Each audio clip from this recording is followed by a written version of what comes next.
देखिए, कल जो क्वेश्चन आपका छूटा था उसको पहले बता दिया जाए। कंपेल्ड विटनेस आज लेक्चर चलेगा, लिखवाया सोमवार को जाएगा भाई। और आज आपका एक ही क्लास चलेगी केवल एविडेंस की। आपका सीआरपीसी अब सोमवार को चलेगी। कल भाई क्लास कल बंद रहेगा। मैंने कोई एक्स्ट्रा क्लास कल नहीं लगा है। एक दिन कम से कम आराम चाहिए, नहीं तो और दिक्कत हो जाएगी। उसके बाद आपका सोमवार से और स्पीड बढ़ा दिया जाएगा। अब आईपीसी लगभग हम लोग लास्ट की ओर ही बढ़ रहे हैं।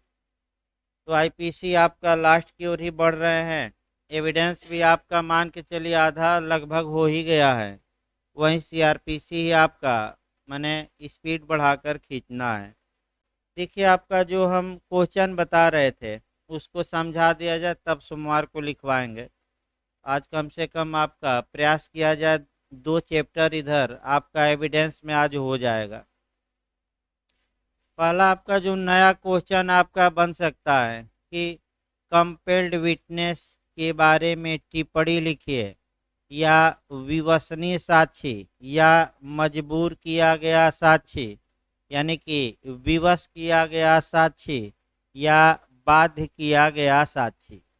तो जब भी इसको लिखिए तो कंपेल्ड विटनेस यानी कि विवसनीय साक्षी को भारतीय साक्ष्य अधिनियम में कहीं परिभाषित नहीं किया गया है।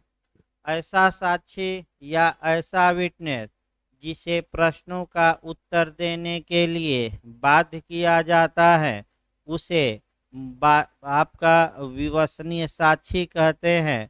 भारतीय साक्ष्य अधिनियम की धारा 132, 147 तथा 165 में इसका प्रावधान किया गया है। 3 धाराएं लिखेंगे। फिर एक बार तीनों धाराएं याद रखिए। कंपेल्ड विटनेस पर आपका 132, फिर आपका 147 और तीसरा आप लिखेंगे 165। यानी कि न्यायालय जब प्रश्न पूछता है, इसके बाद आपका 132 माने सीधे उठा लेंगे।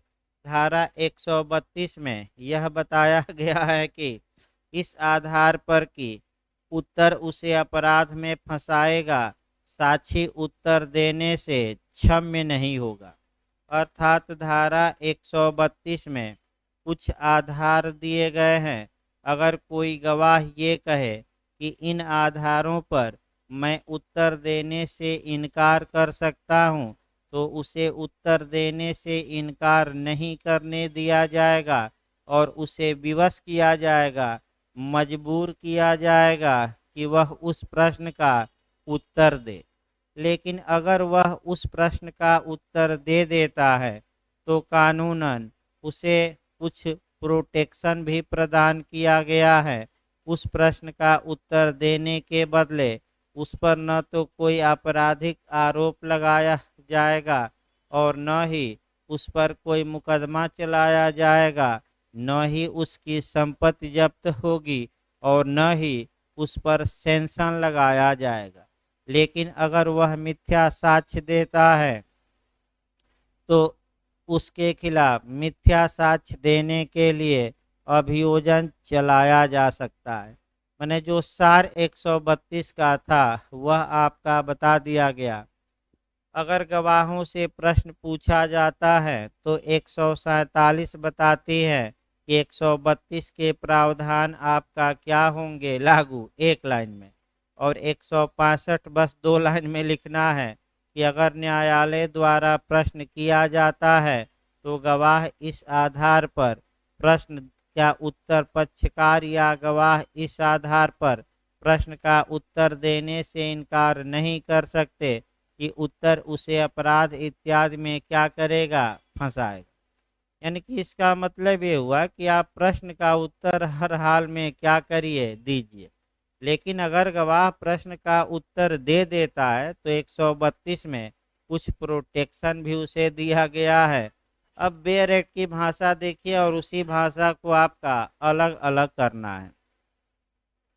कोई साक्षी किसी वाद या किसी सिविल या दांडी कार्यवाही में यानी विवादक विषय से सुसंगत किसी विषय के बारे में किए गए किसी प्रश्न का उत्तर देने से इस आधार पर क्षम्य नहीं होगा कि, यानी कि कौन कौन अगर वह आधार उठाता है तो वह उत्तर देने से क्षम्य नहीं होगा। क्षम्य नहीं होगा का मतलब ये हुआ कि उसे हर हाल में उत्तर देना होगा।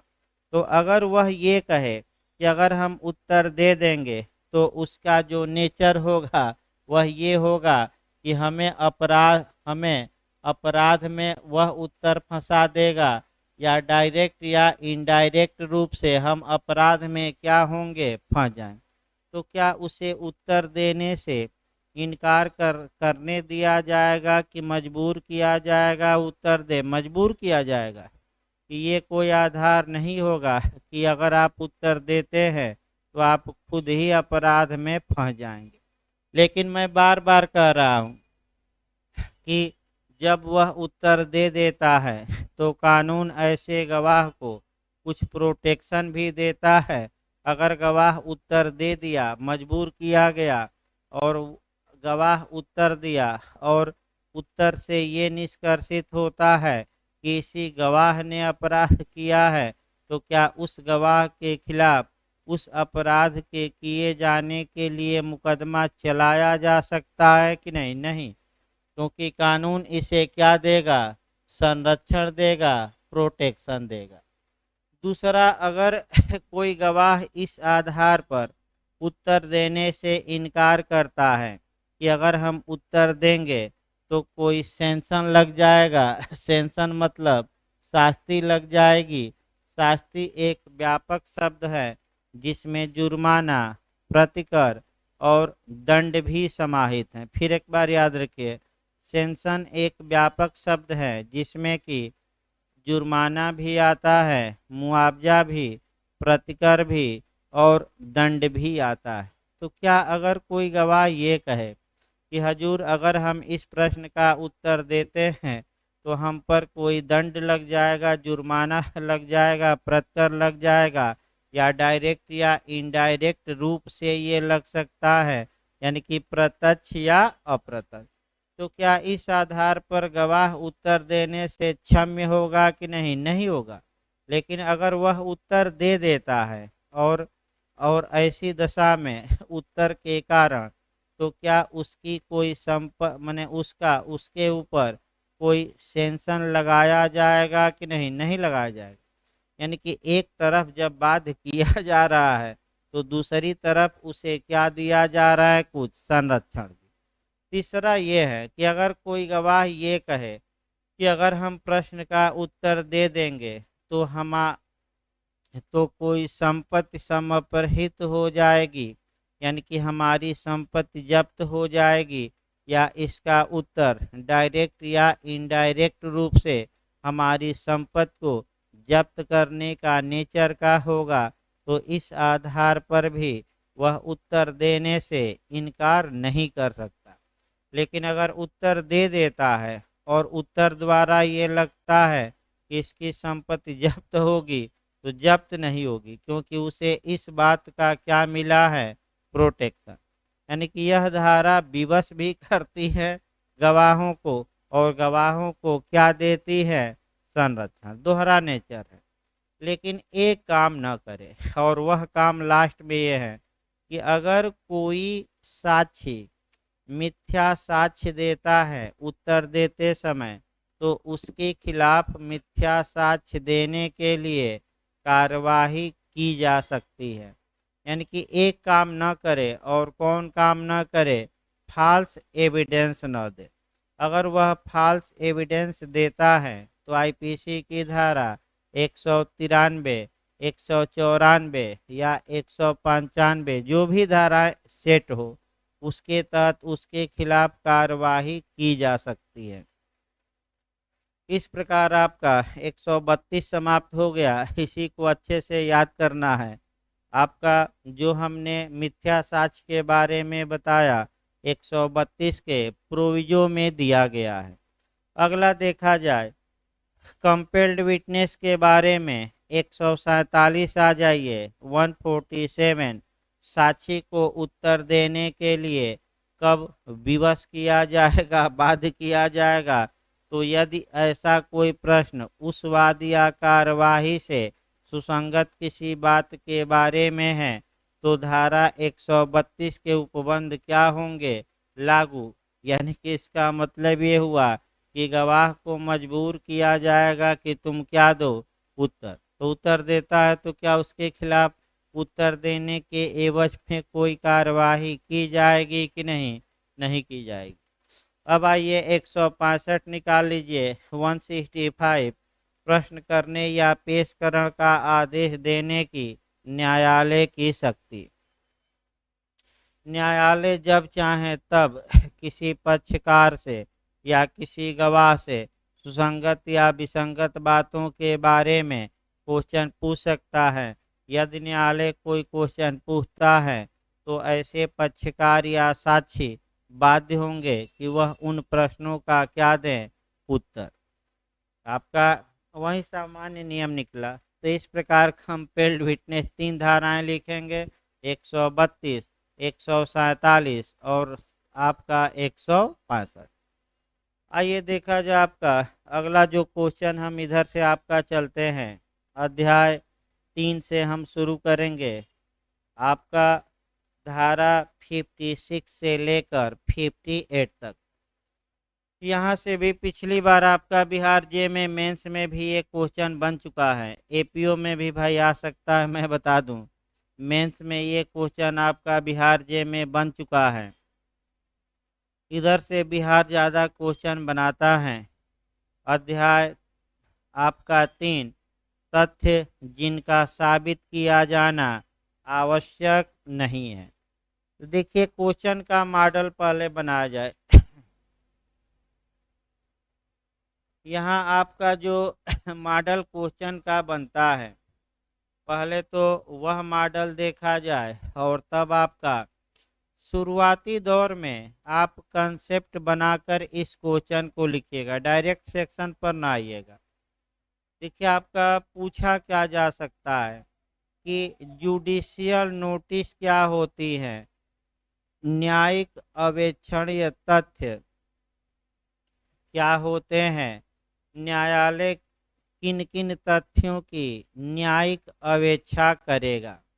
या दूसरा मॉडल ये बन सकता है कि उन तथ्यों का उल्लेख करिए जिन तथ्यों की न्यायालय द्वारा जुडिशियल नोटिस ली जाएगी, न्यायिक सूचना ली जाएगी, न्यायिक अवेक्षण किया जाएगा।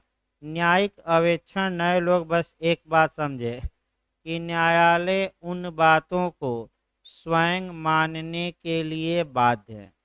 यानी कि आपको प्रूफ नहीं करना है, बल्कि न्यायालय उन तथ्यों को अपने आप मानने के लिए क्या है, बाध्य। यानी कि जैसे कि आपका मान लीजिए कोई नया लड़का आपका क्लास करने आता है, तो हम भी मान कर ये चलते हैं कि उसे एक पाई का ज्ञान नहीं है और हम प्रयास करते हैं कि उसको शून्य से बताया जाए। चाहे भले वो लड़का आपका डिग्री कॉलेज में पढ़ा रहा हो, भले एलएलबी फर्स्ट ईयर में हो, या भले आपका मुन्ना भाई एलएलबी हो, यानी कि उससे हमें मतलब नहीं है। तमाम मुन्ना भाई एलएलबी भी होते हैं जो आपका कभी भी स्कूल का मुख देखे नहीं, लेकिन क्या हो गया, पास हो गए एलएलबी। तमाम कहाँ स्कूल हैं पूछ दिया जाए तो बता नहीं पाएंगे, लेकिन एलएलबी क्या हो गए, पास हो गए। तो ये मुन्ना भाई एलएलबी है, जैसे मुन्ना भाई एमबीबीएस। तो आपका आगे देखा जाए तो देखिए आपका, यानी कि न्यायालय स्वयं कुछ बातों को स्वीकार करने के लिए बाध्य है और उसी को हम कहते हैं एक लाइन में जुडिशियल नोटिस। लेकिन डायरेक्ट सेक्शन पर ना आ जाएगा, मैं फिर बता रहा हूँ कैसे आपको लिखना है। आपका कैसे नहीं, भूमिका आपकी काफ़ी तगड़ी होनी चाहिए, क्योंकि मैं फिर बता दूं आपका झुआ भर कापी रहेगी तो पूरा एक एक शब्द को एग्जामिनर नहीं पढ़ेगा। आपका शुरुआती दौर में क्वेश्चन का देखेगा 2-4 मिनट कि लड़का शुरुआती दौर में कैसा लिखा है।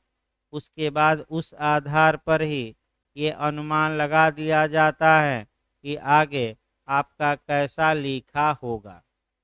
तो देखिए शुरुआत कैसे इस क्वेश्चन को करेंगे।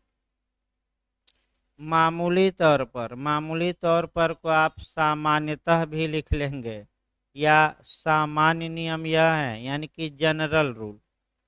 जहाँ भी एक बात और याद रखिए, जहाँ भी हम ये कहें कि ये सामान्य नियम है या मामूली तौर पर या जनरल तौर पर या सामान्यतः, जहाँ भी शब्द सामान्यतः पहला या मामूली तौर पर लगा दिया गया, ये दिमाग में बैठा कर चलिए कि इसका कुछ न कुछ उल्टा नियम है।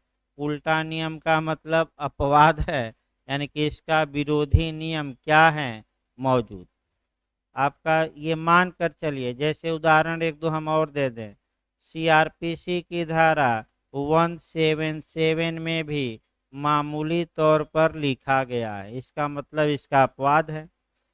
गिरफ्तारी का जब वारंट जारी होता है 72 में लिखा है कि मामूली तौर पर एक या एक से अधिक पुलिस अधिकारियों के नाम जारी होगा। जैसे ही शब्द मामूली तौर पर लिखा गया, इसका मतलब ही यही हुआ कि इसका कुछ अपवाद है, जहाँ की कुछ दशाओं में प्राइवेट व्यक्ति के नाम भी गिरफ्तारी का वारंट जारी किया जा सकता है। और बिहार में कई बार ये और यूपी में पूछा भी गया है कि उन दशाओं का वर्णन करिए जिसमें किसी प्राइवेट व्यक्ति के नाम गिरफ्तारी का वारंट जारी किया जा सकता है। तो दो ही धारा लिखनी है, एक थोड़ा बहुत 72 सीआरपीसी और पूरे फ्लो में कौन सी धारा 73। तो फिर उसी प्रकार एक बार देखिए। सामान्यतः सामान्य नियम यह है कि किसी वाद या कार्यवाही में प्रत्येक विवादक तथ्य या सुसंगत तथ्य को मौखिक साक्ष्य द्वारा यानी कि ओरल एविडेंस द्वारा बताया ही जाएगा। ओरल मतलब मुख से बोले गए साक्ष्य द्वारा, या डॉक्यूमेंट्री एविडेंस द्वारा यानी कि दस्तावेजी साक्ष्य द्वारा साबित किया जाना आवश्यक है। यानी कि जब भी आप कोई तथ्य न्यायालय में प्रस्तुत कर रहे हैं तो उस तथ्य को प्रूफ करिए, या तो आप मौखिक साक्ष्य द्वारा या किसके द्वारा, दस्तावेज। ये सामान्य नियम है, लेकिन यह विधि का पूर्ण नियम नहीं है। कुछ तथ्य ऐसे हैं जो सबूत का अभित्यजन करते हैं। सबूत का अभित्यजन करते हैं मतलब जिनके लिए प्रूफ देने की आवश्यकता नहीं है, या कुछ तथ्य ऐसे हैं जिनको साबित किया जाना आवश्यक नहीं है। तो तीन तथ्यों का वर्णन कर दीजिएगा एक एक लाइन।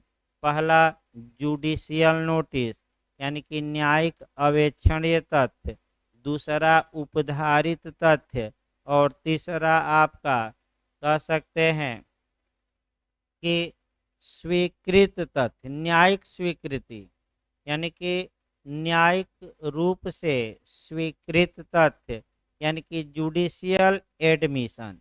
फिर एक बार याद रखें, यानी कि तीन बातें ऐसी हैं, तीन फैक्ट ऐसे हैं, तीन तथ्य ऐसे हैं जो सबूत का अभित्यजन करते हैं, अर्थात जिन्हें प्रूफ करने की कोई आवश्यकता नहीं।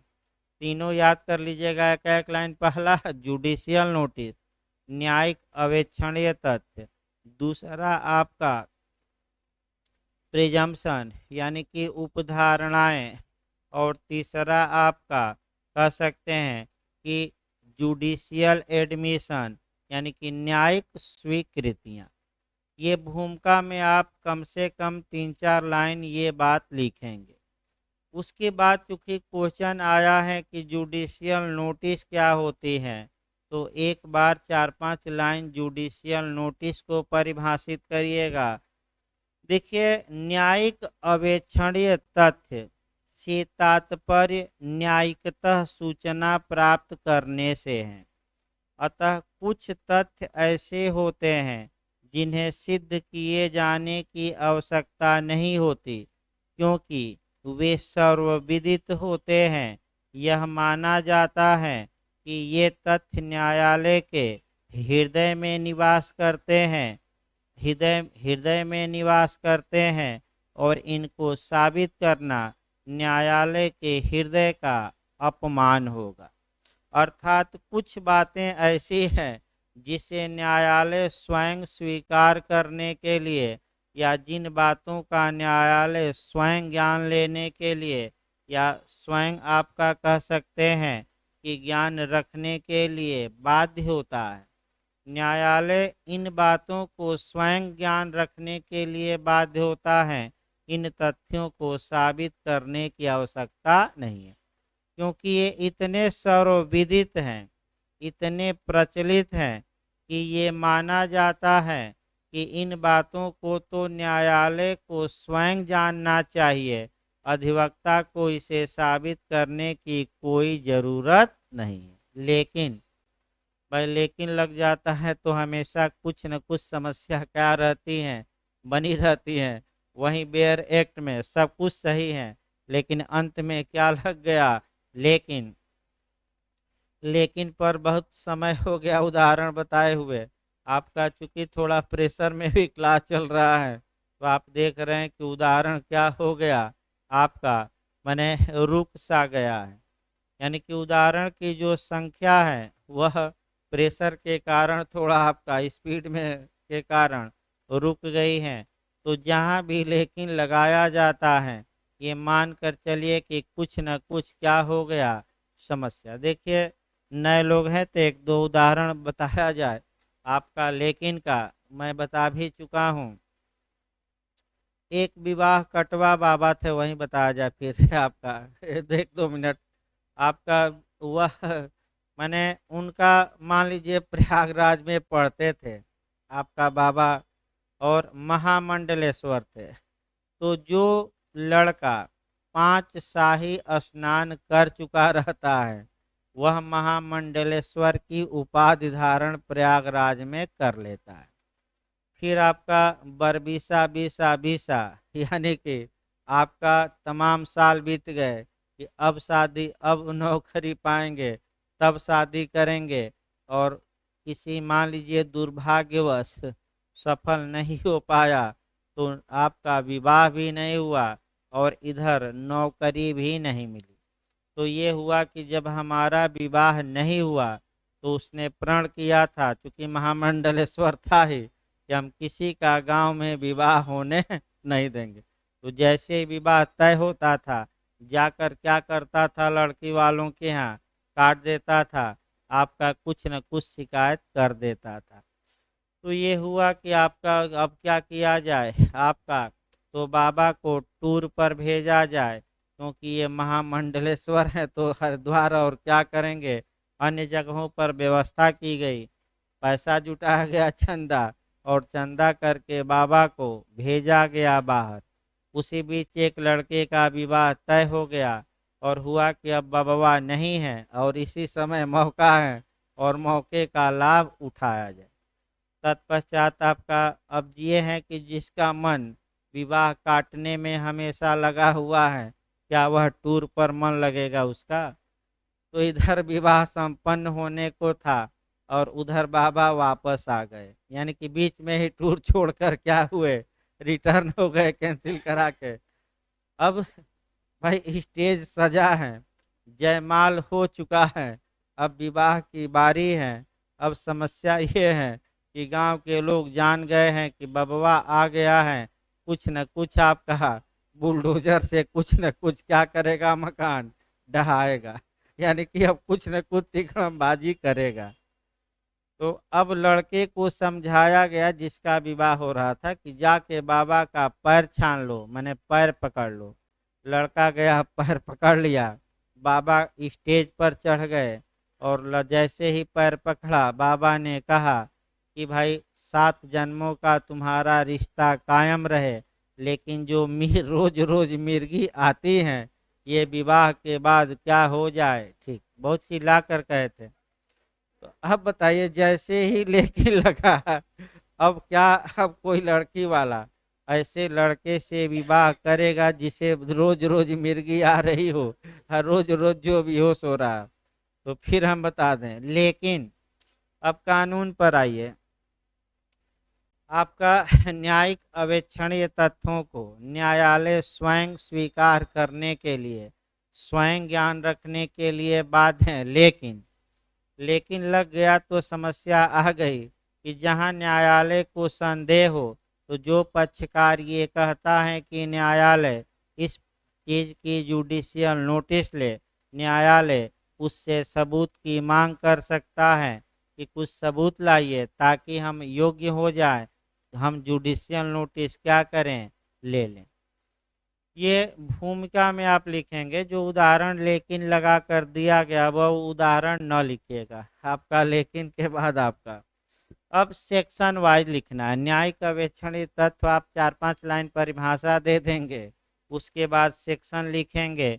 सेक्शन पहला 56 लिखिएगा, 1 लाइन। धारा 56 ये बता देती है कि जिन तथ्यों की न्यायालय न्यायिक अवेक्षा करेगा उनको प्रूफ किया जाना आवश्यक नहीं है, अर्थात न्यायिक अवेक्षणीय तथ्य सबूत का वैभियर करते हैं, त्यजन करते हैं, अभित्याग करते हैं, यानी कि अब इस बारे में कोई प्रूफ देने की कोर्ट में आवश्यकता नहीं। उसके बाद धारा 57 आप भूमिका बांध लेंगे कि धारा 57 में कुल 13 ऐसे तथ्यों का उल्लेख किया गया है। भूमिका में लिख देंगे 1 लाइन। कुल 13 ऐसे तथ्यों का उल्लेख किया गया है जिनकी न्यायालय न्यायिक अवेक्षा करने के लिए क्या है, बाध्य है। ये तथ्य निम्नलिखित हैं। अब उसके बाद आपका जो 13 तथ्य दिए गए हैं, अब वही लिस्ट बिहार के लिए, यूपी के लिए याद करना पड़ेगा। भाई आपका मैंने, हम तो बताएंगे ही 10 मिनट, लेकिन आप प्रयास करिए कि 13 कम से कम, देखिए क्रम से याद करना जरूरी नहीं है। अगर क्रम आप भूल भी गए हैं, सबसे अच्छा तरीका इसका ये है कि उसको अपनी भाषा में आप शॉर्टकट में बनाइए। ये तथ्य हैं, 2-4 भूल भी गए तो कोई दिक्कत नहीं, आपने ऊपर क्या दिखा दिया है, 13 तथ्यों का उल्लेख कर दिया है। हाँ, प्री में भी बहुत अंदर जाकर ये क्वेश्चन बनता है, बिहार ने ही बनाया है, यूपी ने तो नहीं। और आपका किन की न्यायिक अवेक्षा की जाएगी और किन की नहीं की जाएगी। तो बिहार भाई ऐसा क्वेश्चन आपका बना चुका है, जे में एपीओ में भी आ सकता है। अब 13 तथ्य कौन कौन से हैं, एक एक करके देखिए। आपका 57 में, धारा 57 देखिए भाई, वे तथ्य जिनकी न्यायिक अवेक्षा न्यायालय को करनी होगी। करनी होगी का मतलब दबाव देकर कहा गया है कि न्यायालय क्या है, विवेक है कि बाध्य है, बाध्य है। न्यायालय निम्नलिखित तथ्यों की न्यायिक अवेक्षा करेगा। तो कितने तथ्य टोटल है हम बता चुके हैं, 13। अब देखिए भारत के राज्य क्षेत्र में प्रवृत्त समस्त विधियां, यानी कि भारत के राज्य क्षेत्र में वर्तमान समय में जितने कानून लागू हैं, जितने कानून प्रवर्तन में हैं, जितने कानून इनफोर्स में हैं, उन सबको मानने के लिए, उन सभी कानूनों को न्यायालय जानने के लिए क्या है, बाध्य है।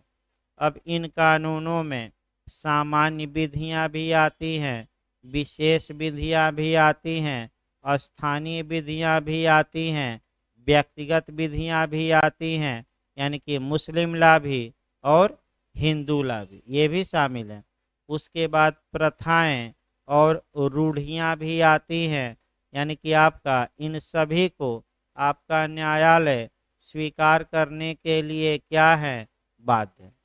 तो फिर एक बार प्री में भी पूछा जाता है, प्रथा आएगी कि नहीं, हिंदू लाएगा कि नहीं, मुस्लिम लाएगा कि नहीं, तो ये सब आएगा, क्योंकि जितने कानून भारत में इन्फोर्स हैं वे इसमें क्या होंगे, आ जाएंगे।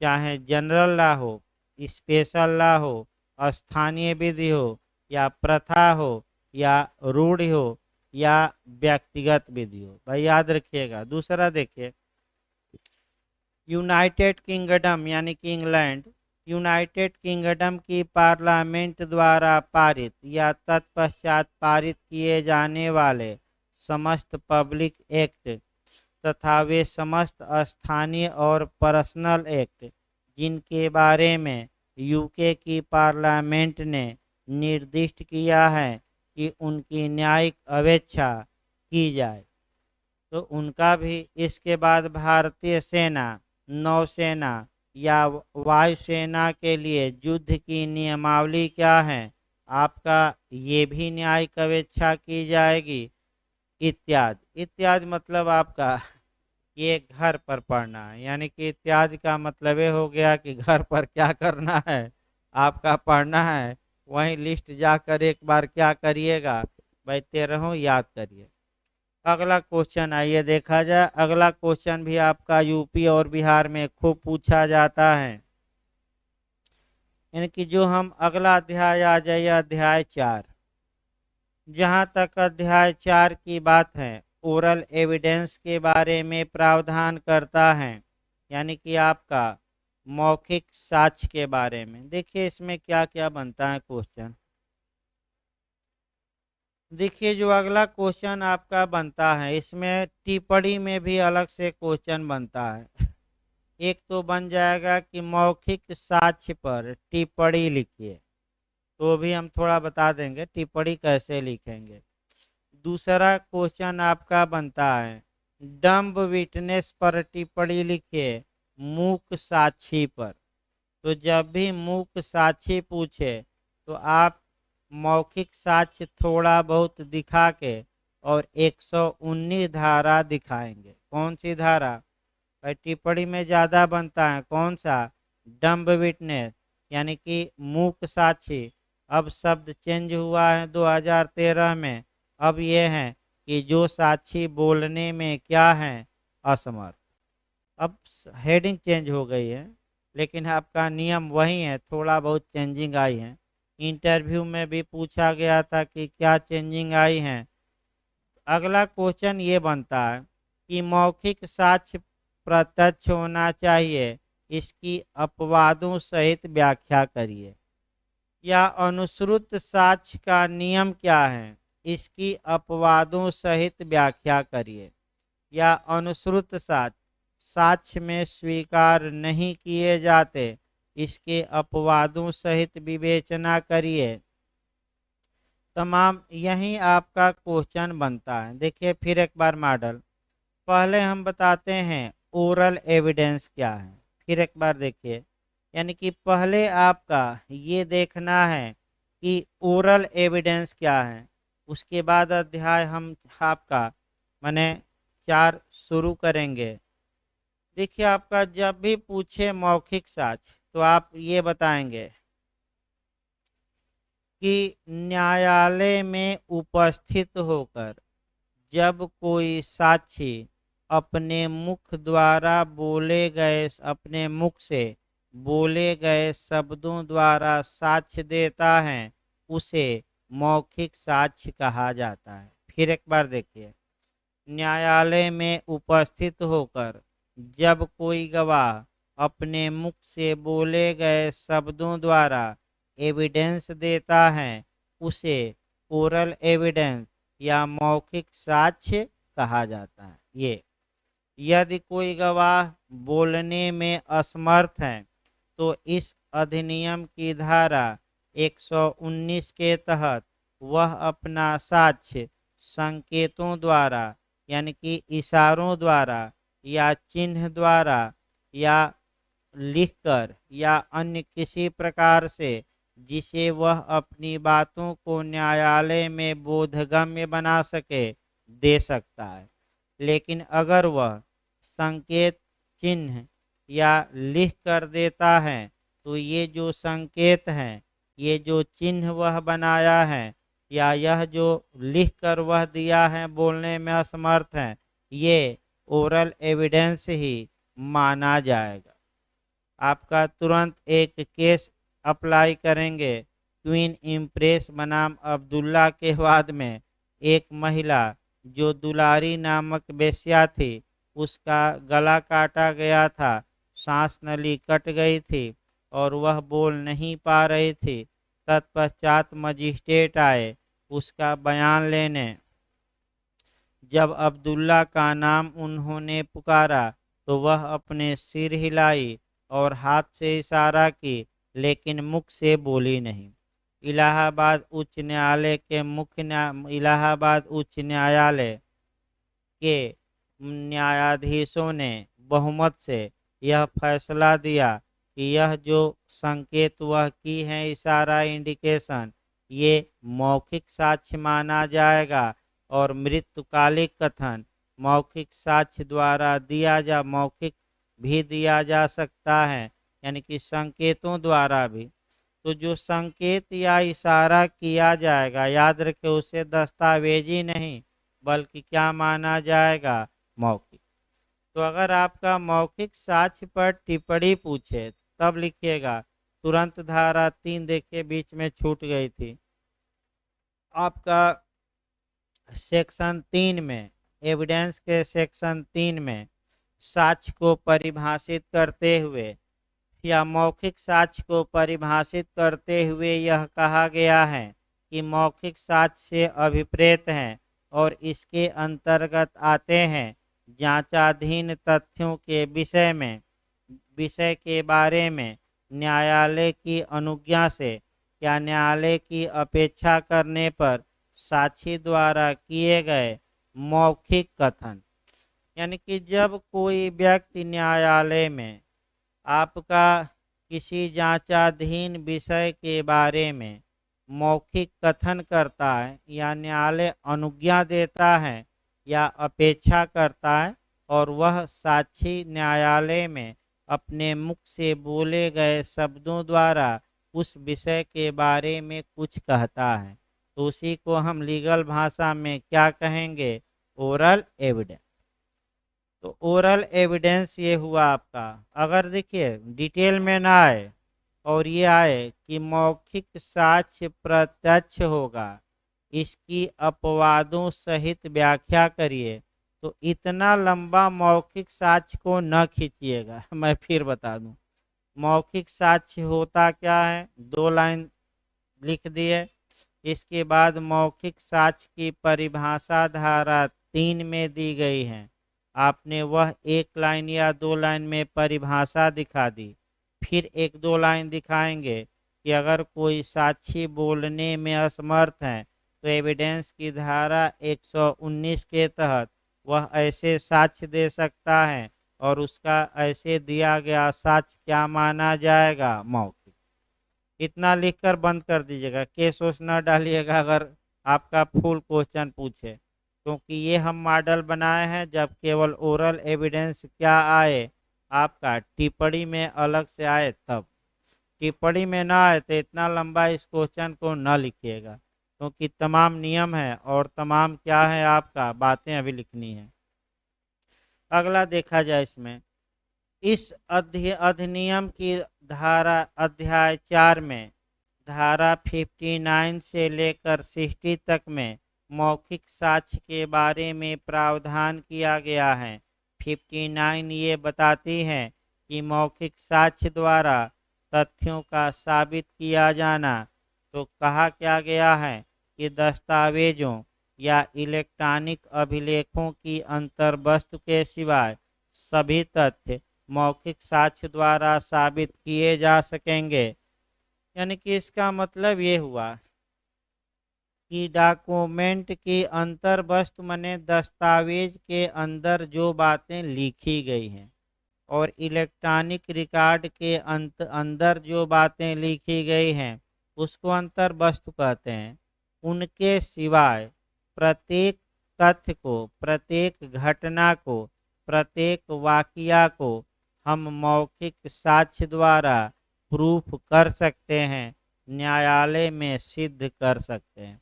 इसका मतलब ये हुआ कि किसको मौखिक साक्ष्य द्वारा साबित नहीं किया जाएगा, तो दस्तावेजों की अंतर्वस्तु और इलेक्ट्रॉनिक अभिलेखों की अंतर्वस्तु। तो समस्या तुरंत कंसेप्ट आगे बना लीजिए, लिखना नहीं है।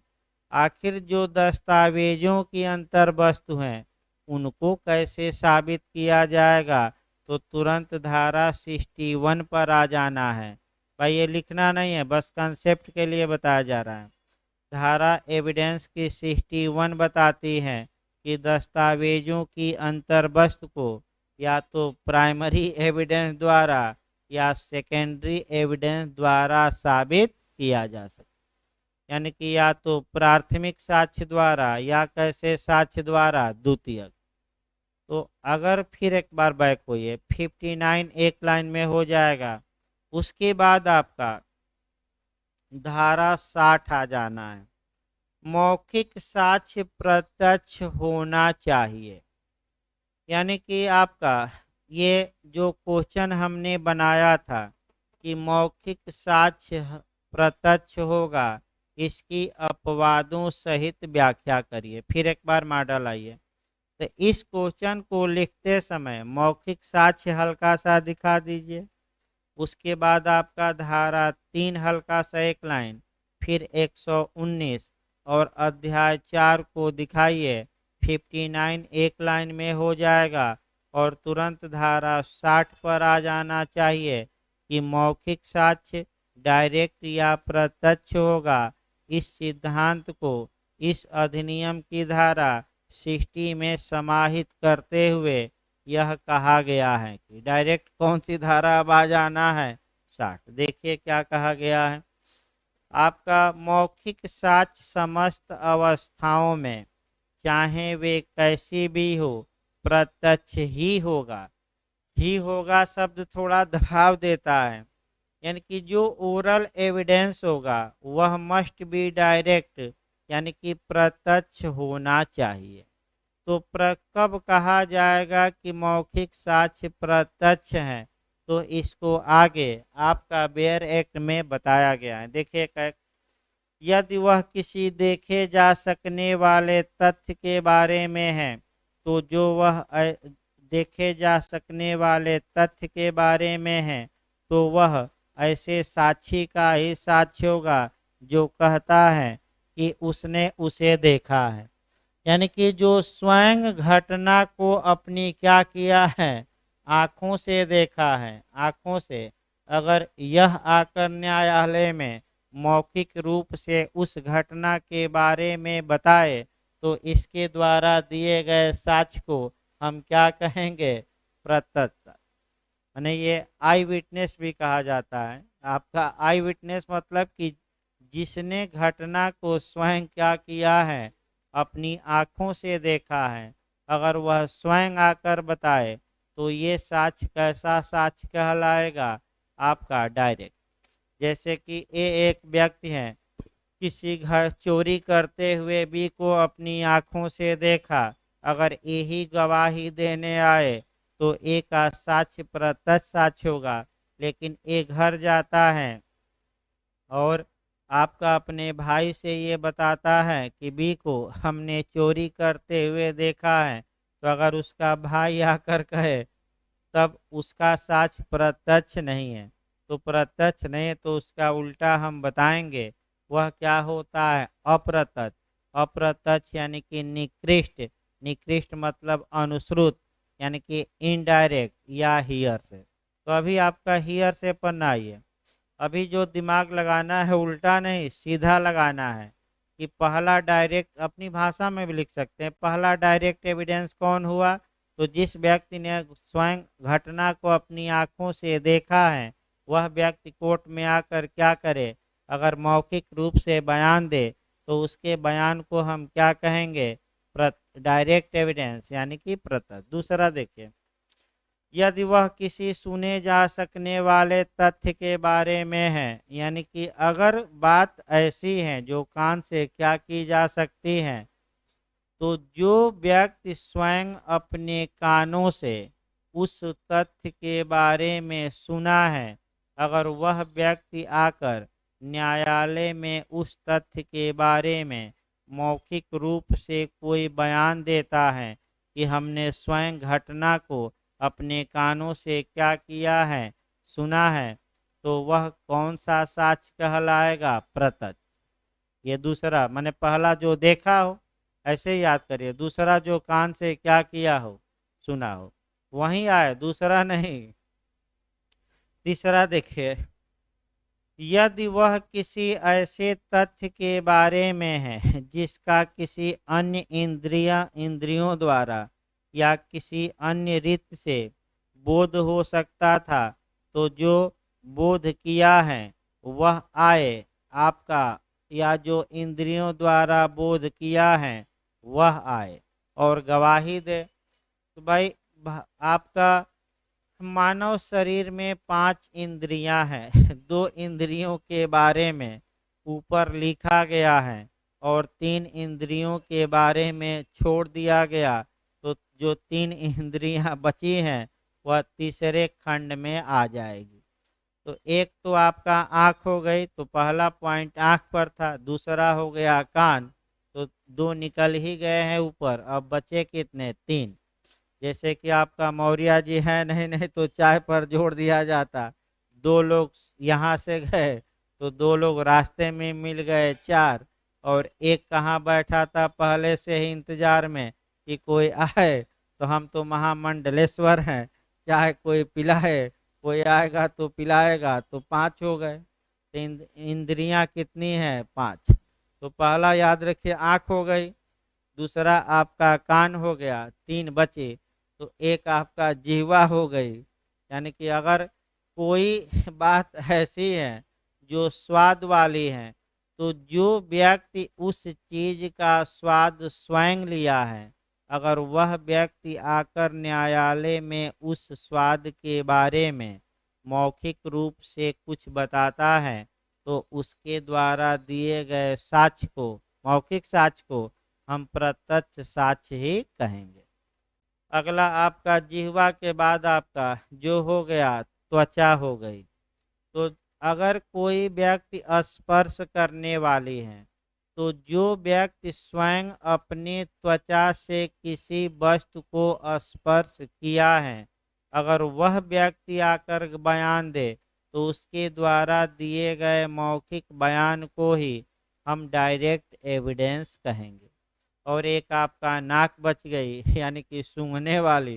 तो आपका ये हुआ कि अगर कोई चीज़ सूंघने वाली है, तो जो व्यक्ति स्वयं अपने नाकों से सूंघा है वह आकर बयान दे, और आपका तब उसके बयान को हम क्या कहेंगे?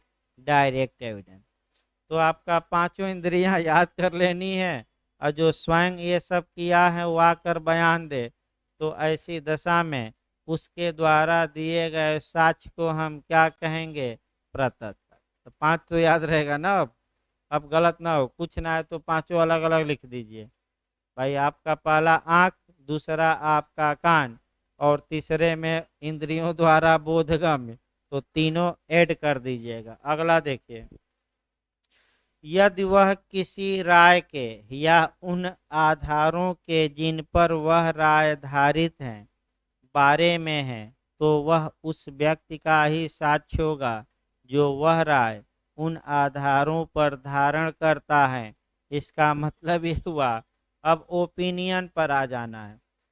अगर जिस तथ्य के बारे में न्यायालय में साक्ष्य मौखिक दिया जा रहा है, अगर वह किसी का विचार है, ओपिनियन है, राय है, यानी कि ओपिनियन है या ओपिनियन का आधार है, तो जो व्यक्ति ओपिनियन रखता है या जो व्यक्ति ओपिनियन का आधार रखता है, वह स्वयं आकर न्यायालय में अपनी बात मौखिक रूप से कहे कि हमारी ये राय है या राय का आधार हमारा ये है, तो उसके द्वारा दिए गए साक्ष्य को भी डायरेक्ट एविडेंस ही कहेंगे, प्रत्यक्ष साक्ष्य कहेंगे।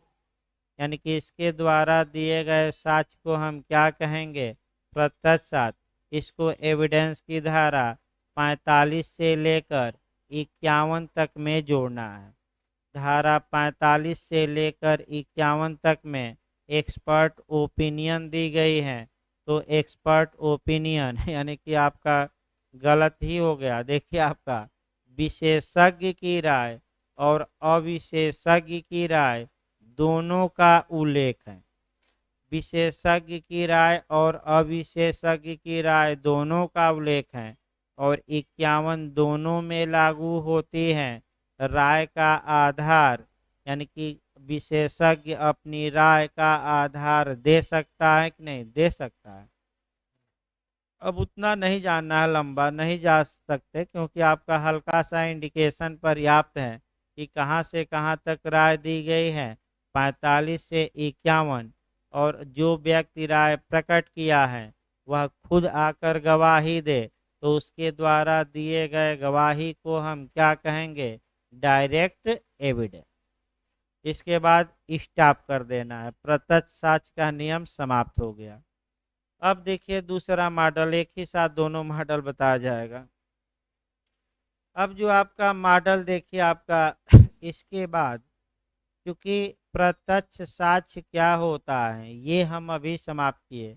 इसके बाद जो हमने क्वेश्चन बनाया था कि प्रत्यक्ष साक्ष्य के नियम का अपवाद बताइए, यानी कि इसका मतलब ये हुआ कि कुछ दशाएं ऐसी मौजूद हैं एविडेंस में और अन्य कानूनों में जहाँ की व्यक्ति प्रत्यक्षदर्शी तो नहीं है, अर्थात उसका मौखिक साक्ष्य प्रत्यक्ष नहीं होता, अप्रत्यक्ष होता है, अनुश्रुत होता है, इनडायरेक्ट होता है, हियर से होता है। यानी कि जब कोई व्यक्ति स्वयं अपनी घटना आँखों से नहीं देखा बल्कि किसी दूसरे से सुना है और आकर कोर्ट में बताता है तो उसे हम डायरेक्ट एविडेंस न कह के क्या कहेंगे, इनडायरेक्ट। एक दो उदाहरण से पहले देखिए, एक को गोली लगी है, वह अस्पताल में भर्ती कराया जाता है। डॉक्टर पूछते हैं कि ये चोट तुम्हें कैसे लगी, ये विस्तृत वर्णन करता है और ये मर जाता है। डॉक्टर साहब आकर गवाही देते हैं कि ए ने उन्हें क्या बताया था। तो डॉक्टर द्वारा दिया गया जो गवाही है, मौखिक गवाही, वह प्रत्यक्ष साक्ष्य होगी कि अप्रत्यक्ष। क्या डॉक्टर ने घटना अपनी आंखों से देखी थी? नहीं। किससे सुना था? पीड़ित से। और चूंकि पीड़ित उसके बाद क्या हुआ, मर गया, तो ये डॉक्टर का जो बयान है ये डायरेक्ट नहीं है बल्कि क्या है, यानी कि इसका मतलब ये हुआ कि कुछ दशाएं ऐसी हैं जहाँ की मौखिक साक्ष्य प्रत्यक्ष न होते हुए भी साक्ष्य में आवश्यकता के आधार पर स्वीकार किए गए हैं। अब इसका मॉडल दूसरा देखना है, जो ये अपवाद हमें लिखना है एक और मॉडल से चलना है क्योंकि दूसरा मॉडल भी बिहार में बना है। देखिए आपका क्या बना है। हाँ कन्वर्ट हो जाएगा भाई वो, लेकिन डीडी जो होगी वह आपका फिर एक बार याद रखिए, वह प्रत्यक्ष साक्ष्य न होकर क्या होगी, अनुश्रुत। तो वही अपवाद ही चलना है कि कुछ ऐसे मौखिक साक्ष्य विद्यमान हैं जो प्रत्यक्ष न होते हुए भी साक्ष्य में क्या किए गए हैं, एक्सेप्ट। जैसे आप डीडी कहे तो और बताएंगे, केवल डीडी ही नहीं। अब मॉडल दूसरा देखिए आपका। देखिए अगर प्रत्यक्ष साक्ष्य का नियम पूछे तब ये मॉडल अपनाइएगा। दूसरा अब हम बता रहे हैं क्योंकि दोनों में अपवाद सेम लिखना है तो अपवाद एक ही साथ दोनों का बता दिया जाए। अब दूसरा जो मॉडल आपका बनता है, देखिए आपका क्या बनता है।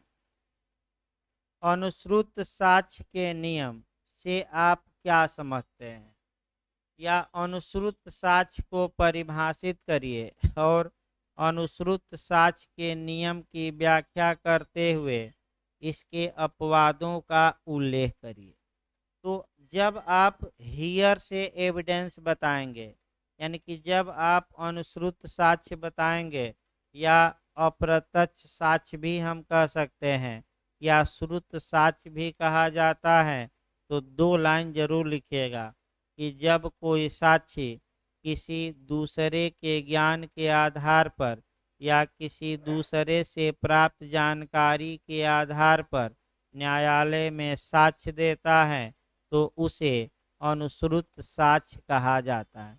यानी कि स्वयं न तो देखा, न स्वयं अपने कानों से सुना, न स्वयं स्वाद चखा, न सूंघा, और न ही स्वयं त्वचा से स्पर्श किया है, दूसरा व्यक्ति उसको उस बारे में क्या किया है बताया है, तब आकर वह गवाही दे, तब उसे क्या कहा जाएगा? प्रत्यक्ष नहीं बल्कि क्या? अप्रत्यक्ष या अनुश्रुत साक्ष्य। अनुश्रुत साक्ष्य का नियम धारा 60 में समाहित करते हुए यह कहा गया है कि मौखिक साक्ष्य प्रत्येक दशा में प्रत्यक्ष ही होना चाहिए। तो अनुश्रुत साक्ष्य का नियम ही क्या है? तो नियम जरूर 2 लाइन याद रखिएगा। अनुश्रुत साक्ष्य का रूल ये है कि अनुश्रुत साक्ष्य साक्ष्य में विसंगत एवं अग्राह्य होता है। यानी कि हियर से एविडेंस को जनरली सामान्यतः साक्ष्य में न तो रेलेवेंट बनाया गया है और न ही एविडेंस में इसे एडमिट किया जाता है। इसलिए अब कारण इसका देखना है। कारण इसका यह है कि इसमें गवाह को शपथ नहीं दिलवाई जाती, गवाह का व्यक्तिगत दायित्व नहीं होता, गवाह दूसरों से प्राप्त जानकारी के आधार पर बयान देता है। अगर गवाह कुछ झूठ भी बोल देता है तो उसके खिलाफ कोई कार्रवाई नहीं की जाएगी, क्योंकि एक लाइन बता देगा कि उन्होंने जो हमें बताया था वही बात हम बता रहे हैं, इसके अलावा हम ये घटना देखे नहीं, कि व्यक्तिगत कोई दायित्व नहीं। इसलिए इसे निकृष्ट साक्ष्य माना जाता है। लेकिन निकृष्ट साक्ष्य होते हुए भी इस कुछ दशाओं में अनुश्रुत साक्ष्य के नियम के अपवाद दिए गए हैं, तो वहीं अपवाद दोनों के अपवाद हो जाएंगे। फिर एक बार कंसेप्ट बनाइए तो, क्योंकि लोग यही भूल जाते हैं। प्रत्यक्ष साक्ष्य का नियम अगर पूछे तब भी भूमिका थोड़ा चेंज कर देना है, धारा 60 पूरा लिखना है। अनुश्रुत साक्ष्य का नियम पूछे तो अनुश्रुत साक्ष्य का नियम ही यही है कि अनुश्रुत साक्ष्य साक्ष्य में अग्राह्य है और विसंगत है। यानी कि न तो इसे एडमिट किया जाता है और न ही सामान्यतः यह क्या है? सुसंगत है। लेकिन यह विधि का पूर्ण नियम नहीं है। कुछ दशाओं में आवश्यकता के आधार पर अनुश्रुत साक्ष्य को मान्यता दी गई है, अर्थात इसको हम कहेंगे प्रत्यक्ष साक्ष्य के नियम के अपवाद या अनुश्रुत साक्ष्य के नियम के अपवाद। अपवादों को डिटेल में नहीं लिखना है, लेकिन हेडिंग जरूर याद करना है और सेक्शन उसको क्या करना है? ऐड करते जाना है।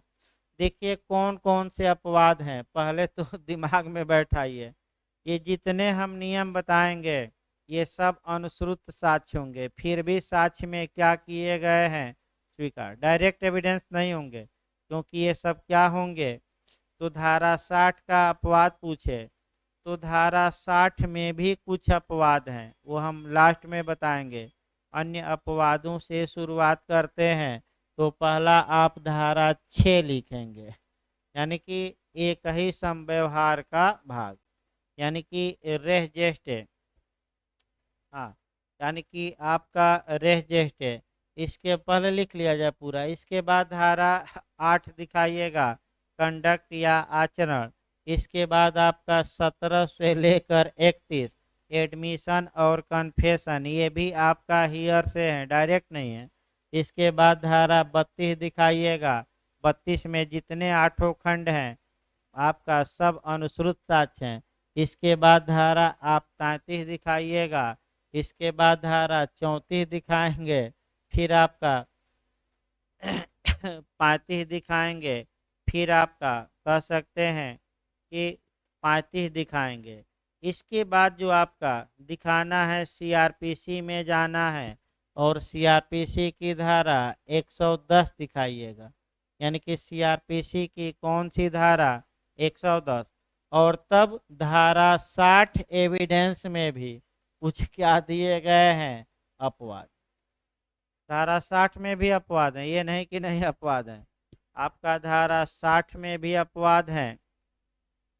यानी कि जो धारा 60 का प्रोविजो है आपका वह देखना है। अब देखिए इतनी धाराओं को आपका यानी कि 1 2 3 4 5 6 7 8 9 धारा 60 में जो परंतुक दिए गए हैं उसको एक जगह एकत्र कर लेना है।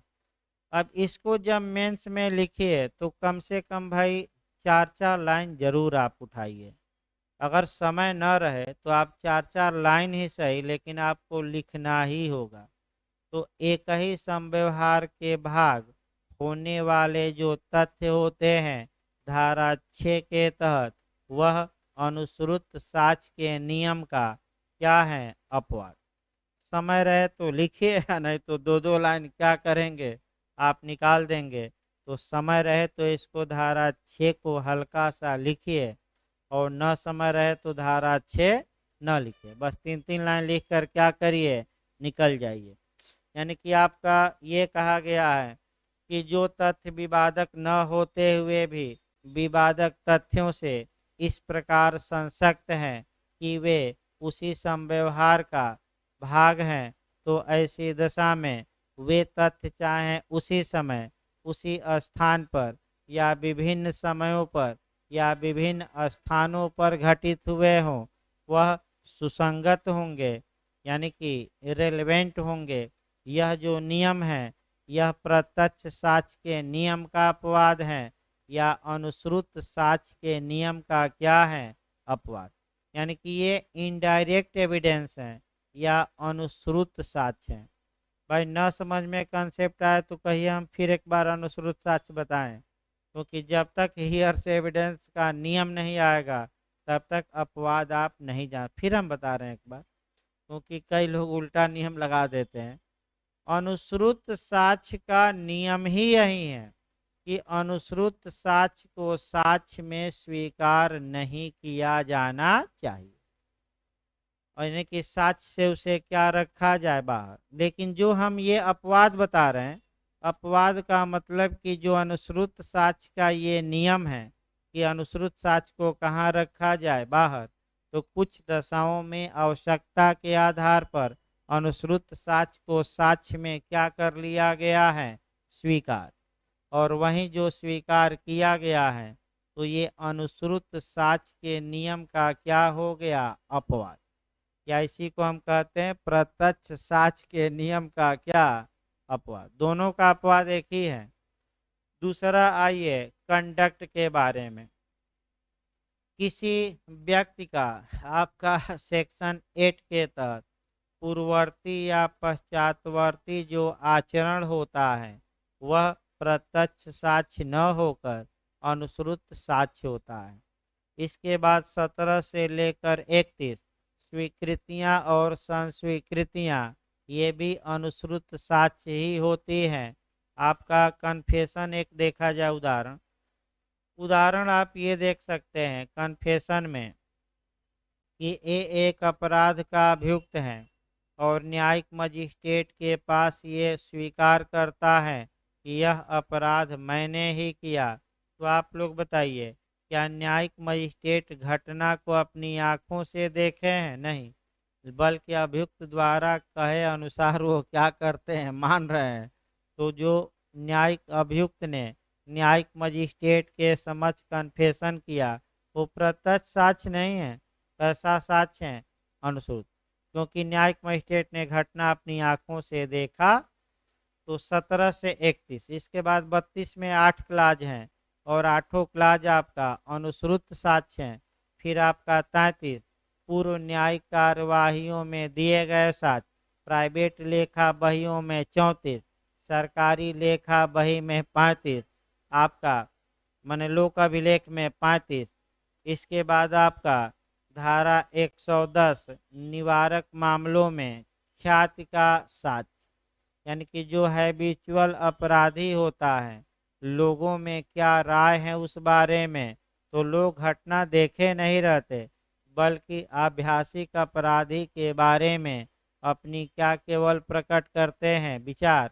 तो देखे नहीं है घटना तो अनुश्रुत साक्ष्य स्वीकार किया जाता है और प्रत्याभूत 110 के तहत ऐसे व्यक्ति से मांगी जाती हैं आभ्यासिक अपराधी से।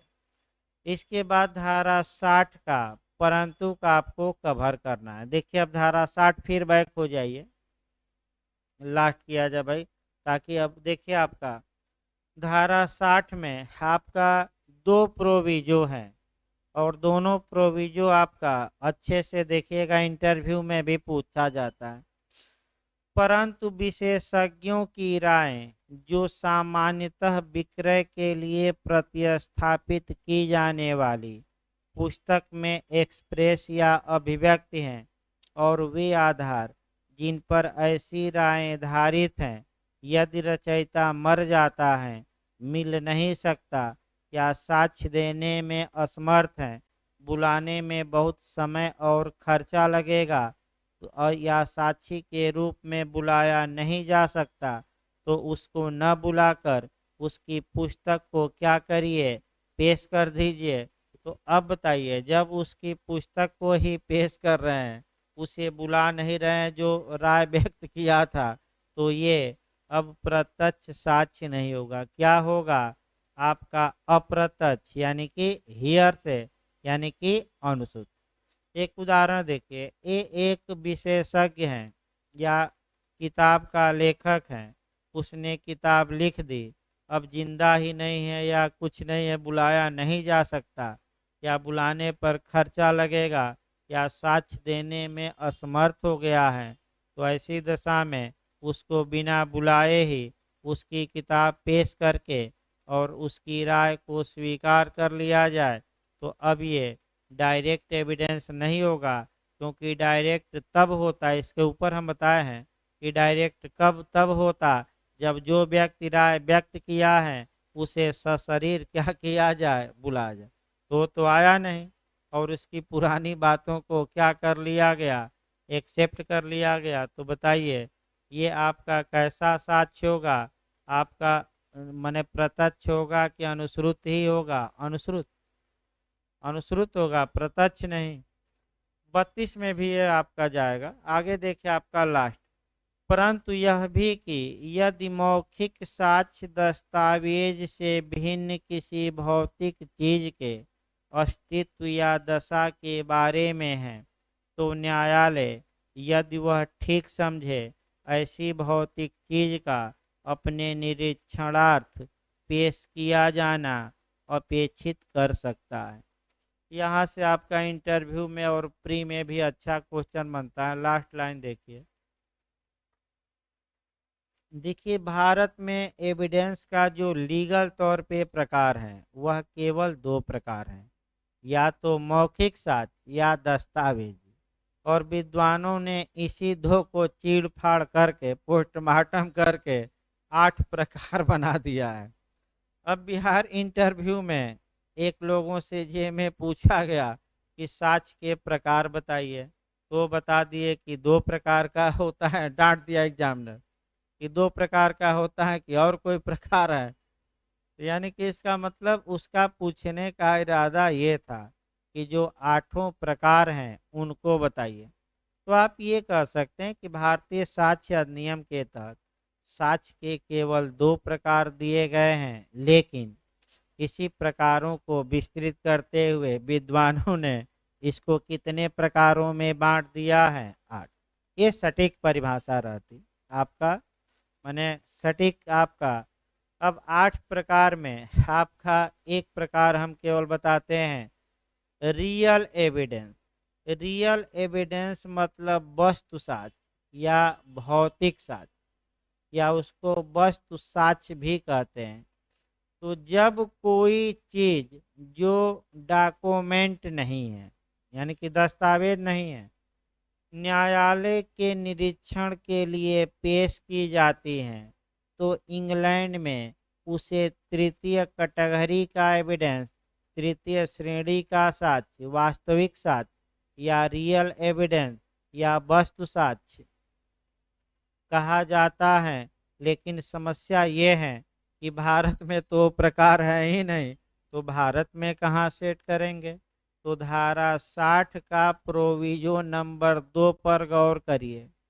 अगर कोई चीज है या पदार्थ है जो डॉक्यूमेंट की परिभाषा में सेट नहीं होता, तो न्यायालय चाहे तो उस भौतिक पदार्थ को अपने निरीक्षण के लिए क्या करवा सकता है, पेश करवा सकता है। तो जो भौतिक पदार्थ पेश किया गया है, अब वो कौन सा साक्ष्य होगा? दस्तावेजी तो है नहीं, तो दस्तावेजी नहीं हो तो एक ही तो बचा भारत में, कौन सा? मौखिक। भाई जैसे कि कुत्ता बहुत काटता था तो न्यायालय ने कहा कि कुत्ता को पेश किया जाए। बकरी कई लोगों का चर चुकी थी खेत, तो हुआ कि बकरी को पेश कर दिया जाए, हाथी को पेश कर दिया जाए। लाठी डंडा बल्लम चाकू, आपका जो ये रस्सी ईंट पत्थर, इन सबों को न्यायालय में क्या किया जाए? तो निर्जीव भी और सजीव भी पहले पेश कराया जाता था। कुत्ता उत्ता को अब तो भाई पेश नहीं कराया जाता, वो अलग बात है, क्योंकि कहीं काट दिया जज साहब को तो फिर आपका चले जाएंगे अस्पताल में। तो इंग्लैंड में इसे विद्वानों ने थर्ड कैटेगरी का एविडेंस माना था, रियल एविडेंस या वस्तु साक्ष्य। लेकिन भारत में इसे मौखिक साक्ष्य माना गया है, कुत्ता और इत्यादि पेश कराने को। और मौखिक में भी आपका धारा 60 का परंतुक नंबर कौन? सेकंड में आपका आपका प्रत्यक्ष होगा कि अप्रत्यक्ष, यानी कि आपका प्रत्यक्ष साक्ष्य होगा कि अनुश्रुत साक्ष्य। तो चूंकि ये परंतुक में है तो प्रत्यक्ष न होकर क्या होगा? अप्रत्यक्ष। अब कुत्ता किसी को काटा था, कुत्ते का नेचर जानने के लिए कुत्ता को सशरीर पेश किया गया, तो क्या कुत्ता का काटते हुए जज साहब ने देखा था? भाई आपका कुत्ता का नेचर जानने के लिए कुत्ते को कोर्ट में क्या किया गया? तो भौंक कर लगा कि जज साहब को काट देगा, तो हुआ कि हटाओ हटाओ जल्दी, ये कुत्ता बहुत क्या है, खतरनाक है, हम इसका नेचर अब क्या कर चुके हैं। तो ये सब आपका अनुश्रुत साक्ष्य होगा और मौखिक साक्ष्य होगा जो भौतिक पदार्थ पेश किया जाता है। क्योंकि भाई फिर एक बार लास्ट में, भारत में केवल दो ही में तो सेट करेंगे, या तो दस्तावेजी या मौखिक। और दस्तावेज से बाहर चला गया, भौतिक पदार्थ हैं, तो किस में सेट होगा? लेकिन इंग्लैंड में याद रखिए क्या इसे कहा जाता है? Real evidence. इस प्रकार आज 2 चैप्टर आपका समाप्त हो गया। अब आपका मैंने भाई सोमवार को क्लास चलेगा अगला आपका, अगला क्लास आपको सोमवार को चलेगा, वहीं 5 बजे शाम को आइए। सुबह क्लास सोमवार को स्पेशल नहीं चलेगा। आपका जो एपीओ की क्लास चल रहे हैं, चूंकि सोमवार से भाई आपका रेगुलर बैच भी सुबह आपका शुरू हो जाएगा, तो शाम को 5 बजे आइए, 8 बजे तक प्रयास करते हैं। थोड़ा इधर एक हफ्ता 10 दिन खींचना है ज़्यादा, मैंने आपका 12 से है ना, हाँ तो 8-9 तक पढ़िए, कोई दिक्कत नहीं। जब तक सांस तब तक आस, यही सब काम करेगा, दिमाग में बैठा रहेगा तो लेक्चर बहुत लास्ट में काम करता है। भाई सोमवार को क्लास चलेगा भाई।